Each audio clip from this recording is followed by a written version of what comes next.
what is disappearing now is for the young children, they do not have time to play. Even the students from elite schools are participating in private tutorial schools, and they have to study all the time from morning to evening.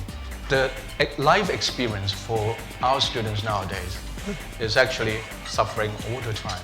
When the system is sick, I mean, are we talking about the people in charge of the system that need a doctor? First of all, when we talk about education experience, I think what we are having now in the main are very restricted or lopsided education experience which is catered for examination. The school and teachers are not well equipped with the work conditions and resources and support. And thirdly, I think the assessment and examination content approach as well as admission process to universities do not favor this whole person growth. Could the universities do that? I mean, could our schooling system be changed to do something like that? The first statement is I disagree with the chairman, moderator, that we are fixing a problem. That is a very typical of a deficit model. Right? It's like a car, you have problems, you want to fix it. Therefore, everybody wants to do something that is wrong, we have to catch up. That will not lead the system forward at all. The best you can achieve at that is everything is normal. What we are facing is much more than that. The more in the past 16 years since our reform, I try to look at what is happening outside education and challenging education.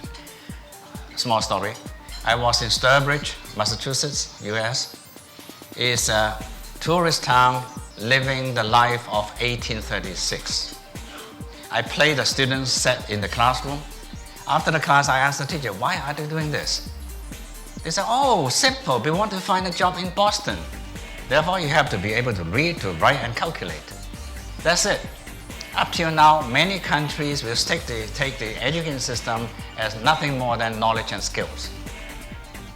The best is 21st century skills, still skills. It's a very human resource oriented. But that is not always the case in the era before the industrial society. So now what we are facing is a fundamental challenge from society, which is totally different. But because of society change, students are very different. Students no longer, for example, many students don't opt to be employed. Now, for this even younger generation, many students prefer not to work even. See? And now not to live even. So where are we?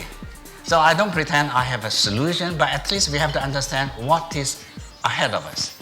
Like what I see lacking in terms of in Hong Kong's education and Hong Kong society is a culture of failure, where we don't give we don't give second chances to students. And that culture of failure is actually very important. If you look at like the innovation hub of the world, like Silicon Valley, people value fail experience because people learn most from failing. People learn most from like losing.